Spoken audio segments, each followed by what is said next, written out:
India के साथ जो हम जितने भी पाकिस्तान खास तौर पे जितने भी अच्छे रिलेशंस कायम करना चाह रहे, आई थिंक वो विलिंग नहीं है इसके लिए। बीजेपी देखें, ये वही पार्टी है जिसने गांधी का कत्ल किया था। देखें, जहां मर्जी वो इन्वेस्टमेंट करें, उनकी इकोनॉमी बेहतर है, वो उसको यूटिलाइज कर रहे हैं। हमारी इकोनॉमी बुरी है, हम उसको यूटिलाइज नहीं कर सकते। और इंडिया की अपनी क्या औकात है, उसकी अपनी क्या हालत है। अमेरिकन लॉबी ये हमें किसी सूरत भी पंपने नहीं देती और ये हमें दबाना चाहती है। डेवलपमेंट बिल्कुल इंडियन कश्मीर में हो रही है, इसमें कोई शक नहीं। जय हिंद दोस्तों, मैं सरिता शुक्ला नेशन पॉइंट चैनल पर आपका स्वागत करती हूं। दोस्तों, आज जो मैं वीडियो लेकर आई हूं रियल एंटरटेनमेंट टीवी का है, जो पाकिस्तान के लोगों से पूछा गया है। जो विदेश मंत्री जयशंकर है, उन्होंने पाकिस्तान को टेरर फंडिंग कहा है। उन्होंने कहा है कि एक एनजीओ है जिसके द्वारा आतंकवाद को पैसा दिया जाता है और आतंकवाद बढ़ाया जाता है। तो आइए इस वीडियो को लास्ट तक देखते हैं, फिर इसके बारे में बात करते हैं। अगर हमारे चैनल को पहली बार देख रहे हैं तो इसे सब्सक्राइब करना नहीं भूलिएगा। तो आइए इस वीडियो को देखते हैं। कि रिसेंटली आपको पता है कि हम FATF की ग्रे लिस्ट से निकले हैं और बहुत मुश्किल से निकले हैं। अभी फिर इंडिया के जो फॉरेन मिनिस्टर हैं, उनकी तरफ से ये स्टेटमेंट आई है कि हम लोग यानी इंडिया वाले जो टेरर फंडिंग के हवाले से ऑर्गेनाइजेशंस काम कर रही हैं, उनके अगेंस्ट हम एक्शन लेने वाले हैं। और पाकिस्तान को भी इस हवाले से उन्होंने हिट किया है कि पाकिस्तान में भी इस हवाले से काम हो रहा है, टेरर फंडिंग हो रही है और टेरर फंडिंग पे काम किया जा रहा है। क्या कहना चाहेंगे इस बात पे आप? फ़र्स्ट ऑफ ऑल बात ये है, पहले तो हमें ये एडमिट करना पड़ेगा कि इंडिया के साथ जो हम जितने भी पाकिस्तान खास तौर पे जितने भी अच्छे रिलेशंस कायम करना चाह रहे, आई थिंक वो विलिंग नहीं है इसके लिए। और उसकी वजह ये है कि इंडिया में जो इस वक्त एक गवर्नमेंट आई हुई है, हम सब जानते हैं बीजेपी का कैसा एक बैकग्राउंड है। सो मुझे नहीं लगता कि हमारी ये स्ट्रेटजी जो है। कैसा बैकग्राउंड है, थोड़ा सा बताएंगे?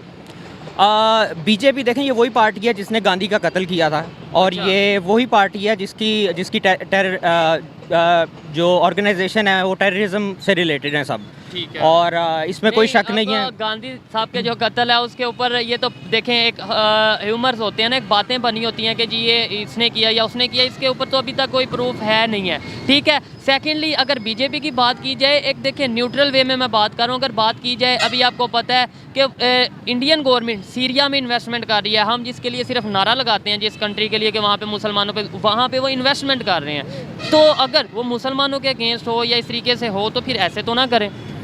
देखें, जहां मर्जी वो इन्वेस्टमेंट करें, उनकी इकोनॉमी बेहतर है, वो उसको यूटिलाइज कर रहे हैं। हमारी इकोनॉमी बुरी है, हम उसको यूटिलाइज नहीं कर सकते। लेकिन इसका मतलब ये नहीं है कि हम बिल्कुल लेट जाएंगे, इसका मतलब ये बिल्कुल नहीं है। और इसकी मिसाल मैं आपको अगर दूं तो वो अगर आपको याद हो कि जब हजूर सल्लल्लाहु अलैहि वसल्लम की वफ़ात का वक्त था, तो उस वक्त बेहतरीन ज़रा घर में थी, बेहतरीन घोड़ा था जंग के लिए, लेकिन खाने के लिए कुछ नहीं था, पहनने के लिए वो चीज़ें नहीं थी जो होनी चाहिए थी। यानी कि बिल्कुल अपने दिफा के लिए सब कुछ था। इसी वजह से जो वो लोग जो समझते हैं कि इकोनॉमी जो है वही पाकिस्तान का मसला है, वो बिल्कुल गलत है। उन्होंने तारीख बिल्कुल नहीं सही पढ़ी।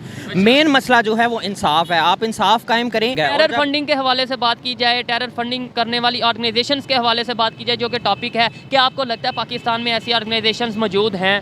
देखें, यही बात करके ना, ये एक जिस तरह हम जानते हैं पाकिस्तान एक हाइब्रिड वॉर में, यही बात का ये नैरेटिव बिल्ड करके इंडिया यहाँ तक पहुँचा है कि उसने पाकिस्तान के ऊपर बहुत सारे सैंक्शन लगवा दिए हैं। अगर हम इस चीज़ को डिफेंड नहीं कर पाते तो इंडिया यही अपना वतीरा जारी रखेगा। कैसे करेंगे? सिर्फ ये कहेंगे कि नहीं जी नहीं, यहाँ पे कोई ऑर्गेनाइजेशन नहीं है, या फिर जो ऑर्गेनाइजेशन अगर मौजूद है उन्हें हटाएंगे? बिल्कुल, हम ये खुल के कहेंगे यहाँ पर ऑर्गेनाइजेशन नहीं है और आपके पास है, क्योंकि हमारे पास सबूत है। तो इससे बड़ी क्या सबूत है कि इससे बड़ा क्या सबूत है कि उनका एक पायलट हमारे पास है जो हमने खुद गिराया था। इससे बड़ा क्या सबूत है कि वो एक पूरा टेररिस्ट एक स्टेट बन चुकी है इंडिया। इंटरनेशनल लेवल पे फिर हमें FATF में क्यों डाला गया? इंटरनेशनल लेवल पे इस्लामोफोबिया की अगर बात की जाती है, पाकिस्तान क्यों बीच में उसका नाम आता है? इंटरनेशनल लेवल पे अगर बात करते हैं हम पाकिस्तान की, तो टेररिस्ट कंट्री क्यों कहा जाता है या नहीं कहा जाता? पहले तो ये बताएं। फिर पहले तो आप एडमिट करें, दो चीज़ें सिर्फ जंगे दुनिया में ना सिर्फ दो वजह से होती हैं। पहली वजह ये है रिसोर्सेज की बुनियाद पर, दूसरी है मज़हब, चाहे कोई माने या ना माने, यही दो वजूहात हैं। अब पाकिस्तान के पास रिसोर्सेज भी हैं जो कि बेशक हमने उस तरह से डिस्कवर नहीं किए, यूज़ नहीं किए, उनका फ़ायदा नहीं उठाया, और हमारे पास मज़हब भी है। मज़हब भी ऐसा है जो दुनिया में सबसे तेज़ी से फैल रहा है, जो क्रिश्चियनिटी के लिए, जूस के लिए, जो सबको तंग करता है। क्योंकि सच का मज़हब है। इसी वजह से ये दोनों हर लिहाज से पाकिस्तान को बंद किया जाता है। आप अगर आप 100 इनको दिखा लेंगे ला के, ये देखिए हम लोग तो पाक साफ हैं, ये लोग ऐसे नहीं करेंगे। आपको इनके सामने खड़ा होना पड़ेगा, जवाब देना पड़ेगा, हकीकत दिखानी पड़ेगी। इस चीज़ से भी मैं एग्री करूंगा और आपको भी शायद करना पड़ेगा अगर आप करना चाहेंगे कि यहाँ पर मौजूद है ऐसी ऑर्गेनाइजेशंस मौजूद हैं जो कि पाकिस्तान का नाम ख़राब कर रही हैं। कुछ भी मौजूद नहीं है, मैं एग्री नहीं करता। देखें क्रिमिनल्स वगैरह हर सोसाइटी में मौजूद होते हैं। यही तो मैं कह रहा हूँ ना, मैं भी यही कह रहा हूँ। आप टेररिस्ट ऑर्गेनाइजेशन ऑर्गेनाइजेशन ही ऐसे लोग बोल रहे हैं टेररिस्ट, मैं ये नहीं कह रहा। लोग देखें, अभी एक सियासतदान इमरान खान साहब को गोली मारी गई, क्या वो कोई बड़ा, आपको लगता है कि वो बड़ा नेक साफ था? नहीं, मैं इसी से नहीं मानते ना, तो हर जगह होती है, इसमें कौन सी बड़ी बात है। अब ये जो दबा है ना टेररिस्ट ऑर्गेनाइजेशंस हैं, ये सब पॉलिटिकल जियोपॉलिटिकल जो स्ट्रेटजीज हैं, ये लोगों की बात कर रहा हूँ, मैं इंडिविजुअल्स की बात कर रहा हूँ कि ऐसे ग्रुप्स मौजूद हैं, ऐसे इंडिविजुअल्स मौजूद हैं। लोग हर जगह मौजूद होते हैं और हर इंसान परफेक्ट नहीं होता ना। आप परफेक्ट है ना मैं परफेक्ट, तो ये तो सिंपल है। अपनी हामी को बेहतर करना चाहिए या उसके ऊपर सिर्फ पर्दा डालना चाहिए? हामी इंडिविजुअली जहाँ तक बात है, हामी को वो तो हर एक को करना चाहिए। जहाँ तक एक रियासत और बड़ी बात की बात है, उसमें रियासत की भी जिम्मेदारी आती है, जिसमें हम लोग अच्छे भी हैं कुछ मामलात में, कुछ में बहुत बुरे भी रहे हैं। ठीक है, इट विल टेक टाइम, वक्त लगेगा। जब हमारे सिस्टम ठीक हो जाएंगे, निज़ाम ठीक नहीं है, निज़ाम को तब्दीली चाहिए। निज़ाम जिस दिन तब्दील हो गया, सब कुछ चीज़ें स्मूथ होंगी। और निज़ाम तब तब्दील होगा जब पावर जो हब है, पावर हब जो है वो एक बंदे के हाथ में हो, 10 बंदों के हाथ में नहीं, ताकि अवाम जो है उसी को पकड़ सके।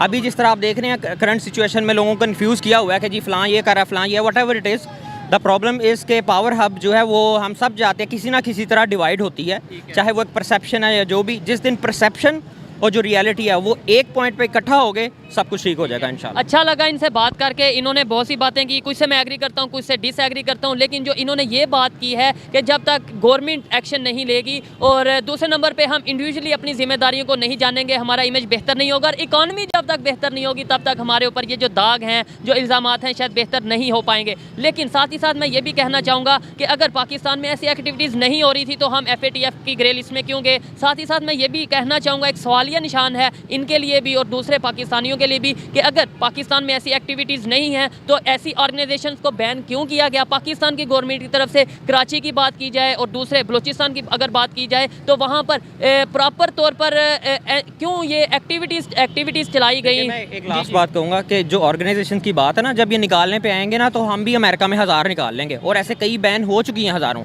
लेकिन बात इंडिया से भी हुई है, नो डाउट। इंडिया से देखें, अमेरिका ने जो उनका जो प्राइम मिनिस्टर है जो उनका मोदी को, उन्होंने बहुत सारे ममालिक ने उसे बैन कर रखा था। क्या रीज़न थी? जब ये चीफ मिनिस्टर था जो गुजरात में, इसने सब कुछ किया, क्या रीज़न? सबको पता है, दुनिया को पता है। It's all about power. जिसके पास पावर है वो परसेप्शन क्रिएट करता है और वो करता है। ऐसे पाकिस्तानी लास्ट में क्या कहेंगे, कैसे मतलब इंडिया से मुझे बहुत से लोग देखते हैं, क्या ऐसा मैसेज देना चाहेंगे कि आपकी बात सुनकर जो वहाँ के लोग हैं, जिनका आपको पता होगा, आइडिया होगा कि वहाँ के लोगों को ऐसा लगता है कि शायद पाकिस्तान में ये हो रहा है, वो हो रहा है, पाकिस्तान के, क्या ऐसा मैसेज देना चाहेंगे कि उन्हें लगे कि सोच बदल रही है? इंडिया के लोग तब बदलेंगे जब वो बिल्कुल, अब देखिए पाकिस्तान में इसमें मीडिया को भी क्रेडिट जाता है कि थोड़ी चीज़ अवेयरनेस वो लेकर आया है। पाकिस्तान में लोग, आप दुबई अगर जाएं तो दुबई में इंडियंस वगैरह मिलते हैं, सब अच्छे तरीके से मिलते हैं। ठीक है, ये जहनीत कि हमने अखंड भारत बनाना है या हमने पता नहीं क्या कर देना है, ये पूरे खित्ते को, खित्ता एक मुल्क कभी भी तरक्की नहीं करता, खित्ता तरक्की करता है। आप हिस्ट्री उठा के देखें, अगर इंडिया ने तरक्की करनी है तो वो पाकिस्तान के बगैर नहीं कर सकता, अगर पाकिस्तान ने करनी है तो इंडिया के बगैर नहीं। कि रिसेंटली जो इंडिया के फॉरेन मिनिस्टर हैं डॉक्टर जयशंकर, उन्होंने ये स्टेटमेंट दी है टेरर फंडिंग के हवाले से कि बहुत सी फेक NGOs हैं, ऑर्गेनाइजेशंस हैं जो टेरर फंडिंग करती हैं, मतलब वो जो उनका पैसा आता है वो टेरर फंडिंग में यूज़ होता है। उसमें उन्होंने पाकिस्तान को भी हिट किया है, ये बोला कि पाकिस्तान में बहुत सी ऐसी NGOs काम कर रही हैं। क्या कहना चाहेंगे इसके ऊपर आप? जी, मैं इस पे क्या कहना चाहता हूँ, पूरी दुनिया के आगे ये चीज़ यहाँ है कि पाकिस्तान ने और पाकिस्तान की आर्मी ने, पाकिस्तान की गवर्नमेंट ने जितनी कुर्बानियाँ टेररिस्ट के ख़िलाफ़ दी हैं, इसके अगेंस्ट जितनी मैं आपको चैलेंज करता हूँ पूरी दुनिया में। और इंडिया की अपनी क्या औकात है, उसकी अपनी क्या हालत है, वो देख लें। RS उधर मुसलमानों का क्या हो रहा है। बेसिकली इनका जो मकसद है ये अमेरिकन लॉबी है। हमें असल में जो जंग है ना वो ये है कि अमेरिका इस रीजन में होल्ड करना चाहता है। और इस सिलसिले में रिसेंटली जो हमारे साहब इमरान खान साहब हैं वज़ीर आज़म, अमेरिका इस रीजन में अगर होल्ड करना चाहता है तो पाकिस्तान ही ये सिर्फ इस रीजन में आता है, इसमें और भी इस रीजन में तो बांग्लादेश भी आता है, इंडिया भी आता है, दूसरे भी बहुत से, अफगानिस्तान भी आता है। तो पाकिस्तान को क्यों टारगेट किया जाता है? और पाकिस्तान क्योंकि 57 इस्लामिक कंट्रियों में एटमी ताकत है, पाकिस्तान इस एशिया का किंग है और पाकिस्तान के बगैर अफ़गानिस्तान में इनकी वो मिट्टी पलीत हुई अमेरिका की। और ये जितना काम इंडिया ने अफ़गानिस्तान में पाकिस्तान के अगेंस्ट किया और जितना काम उन्होंने किया उनको मुंह की खानी पड़ी, और इस दफ़ा भी इंडिया को मुंह की खानी पड़ेगी। हम अमन पसंद हैं, हम पाकिस्तानी अमन पसंद हैं, हमें इस्लाम अमन का दर्स देता है, लेकिन ये इंडियन लॉबी, अमेरिकन लॉबी, ये हमें किसी सूरत भी पंपने नहीं देती और ये हमें दबाना चाहती हैं। और कश्मीर का हाल देख लें, आप कश्मीर का हाल देख लें, सिखों का हाल देख लें, इनका शर्म आनी चाहिए, इनको गैरत आनी चाहिए। ये यकीन कर लीजिए, अगर हम 57 कश्मीर में आप बात कर रहे हैं, हाल देख लें, अगर आप जाके नेट यूज़ करिएगा, देखें जो सच है वो भी बोलना चाहिए हमें कि कश्मीर में डेवलपमेंट भी बहुत ज़्यादा हो रही है। आप अगर आपको पता है तो बेहतर है, नहीं पता तो आप जाके देखिएगा, बहुत ज़्यादा डेवलपमेंट हो रही है कश्मीर में। हमें जो बताया जाता है जुल्म हो रहा है, ये हो रहा है, वो हो रहा है, आप अपने कश्मीर को और जो इंडिया के पास कश्मीर है, जो हमारे पास कश्मीर है, उन्हें कंपेयर करेंगे तो आइडिया होगा बहुत ज़्यादा फ़र्क है।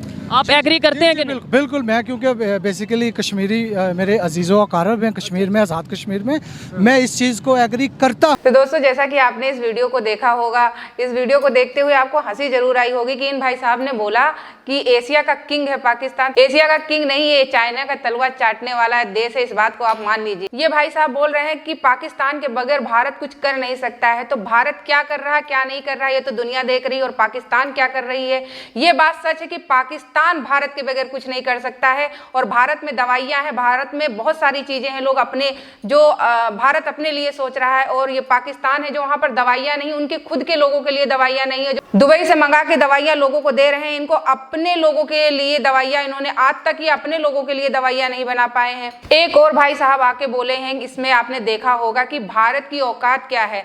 तो भारत की औकात मत देखिए, भारत की औकात बहुत बड़ी है। भारत ने पाकिस्तान के 93,000 सैनिकों को घुटनों के बल खड़ा कर दिया था और फिर उन्होंने माफी मांगी थी, तभी भारत देश ने माफ किया था। और आप लोग औकात की बात करते हैं। अरे आप अपने देश की तरक्की के बारे में सोचिए, अपने देश के भविष्य के बारे में सोचिए, भारत के बारे में सोचिए। तो दोस्तों, कैसा लगा आज का वीडियो हमें कमेंट बॉक्स में जरूर बताइएगा, और हमारे चैनल को सब्सक्राइब करना नहीं भूलिएगा, जिससे हमारी आपकी मुलाकात जल्दी जल्दी होती रहे। जय हिंद।